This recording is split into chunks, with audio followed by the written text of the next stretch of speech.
My perspective is even a little grimmer than these perspectives of our sci-fi trope. And the sci-fi trope with AI is AI becomes human.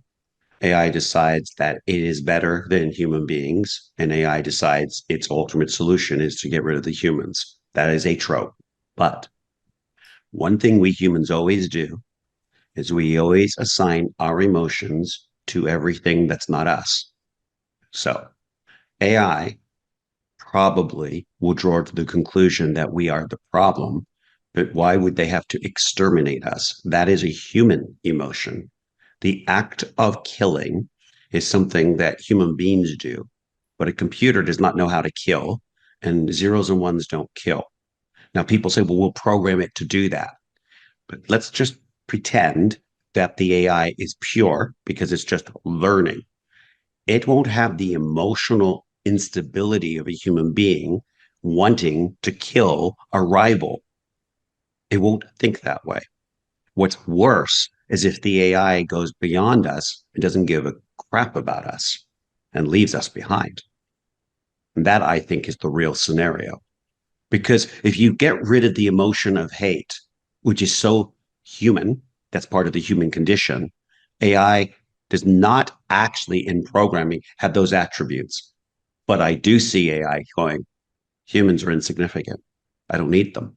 I want every parent listening to us to realize that your young children that are born today are probably going to have to retool 3 times in their lifetime to be able to stay gainfully employed. Retooling means learn new tricks. So the first thing is I don't think there's a profession really on planet Earth that's safe from AI, meaning that won't be changed in some way. There will be a 30 to 40% complete shift in the workforce, and there will be jobs that will be gone forever. When you can get rid of labor, when you can get rid of jobs that have a where you get rid of medical insurance, you get rid of salaries, you get rid of all the facilities and everything you have to support a human population doing a job, offices, etc.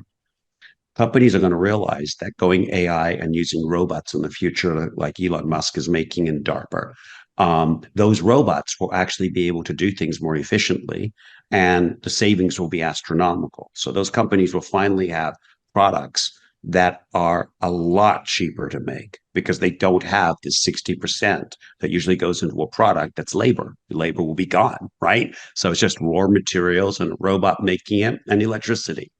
So when that equation occurs, what will businesses decide to do? Will they be into supporting a population? In other words, saying our business has always supported 20,000 workers, and with the profit, we are obligated to those 20,000 workers for the rest of time. And we'll have those workers do tasks for our business around what the AI can't do. Or are we just going to be completely mercenary and suggest that, well, we don't need you anymore, hit the streets? But we'll make the 60% extra profit. Now, this is where it gets really tricky. In the future, do you want to pay incredible taxes to have universal income? Or would it be more incredible if companies were to take portions of populations and they are in the business of actually keeping those populations fed because they're making such obscene profits? That way, we don't get taxed into oblivion and we're all doing something productive. This is the type of dialogue I begin in the book. It's kind of dialogue we all need to have. But more importantly, as parents, you need to start preparing your children to start thinking about what do I want from my society if I can't have the job I want? And these are things that are going to be real discussions around your fireplace or your dinner table.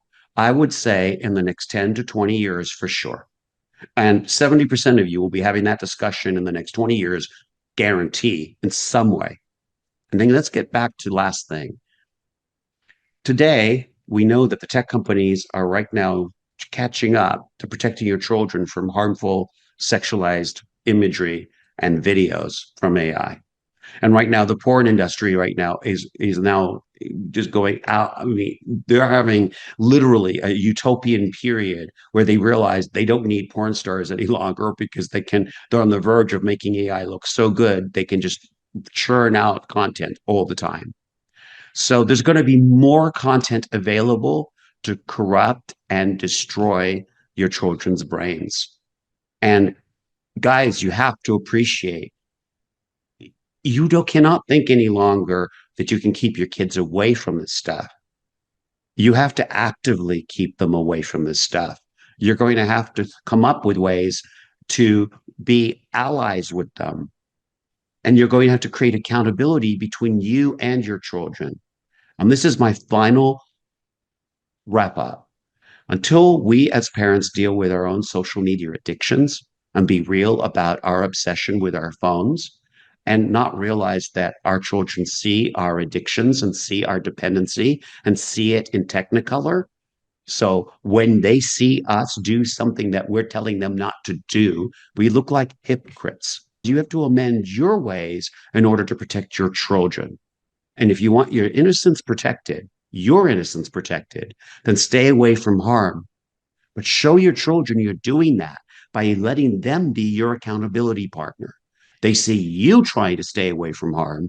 That helps them stay away from harm. It means more work by you, the parent. If you have time to go to play golf, if you have time to go and play tennis or do other activities, you have time to be in your social media lives of your children. If you're not in their lives doing it with them, you do not know where they're at. And if you don't think they're in chat rooms you wouldn't like, then think again. Go and check it out yourself. That's the only way you'll know. So Killer Tech and the Drive to Save Humanity is available at Target, Walmart, Barnes and Nobles, Amazon, and other places. The audiobook is also a very good read for kids. It's because of the dramatic way the book was done. So if you have some kiddos and you're interested in sharing this with them, I really think this is good for pretty much any kid. For your children, it's a nice read because I am one of the people with my team that developed the video boards for sports stadiums. And there's lots of cool stories in this book about truly cool things that I've done in my career. And what I like is there's lots of stories where you see my personal growth as a technologist in real time. I don't come to this story as a perfect individual that is standing on my throne, looking down, or not standing on my throne, sitting on my throne, but looking down and saying, look, you people who don't know technology, you need to do it better. No. You see, I'm standing from a perspective of seeing my kids lose their innocence, from seeing all the mistakes I made by thinking willpower is enough. Let's make something very clear. How can my willpower and my family's willpower stand against 800 programmers at Google or armies and thousands of programmers that have only one task: make an app so addictive that you don't want to leave it? How do I fight against that? You don't, not directly. You have to join with other people.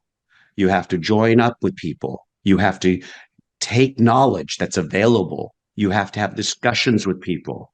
You have to create accountability groups.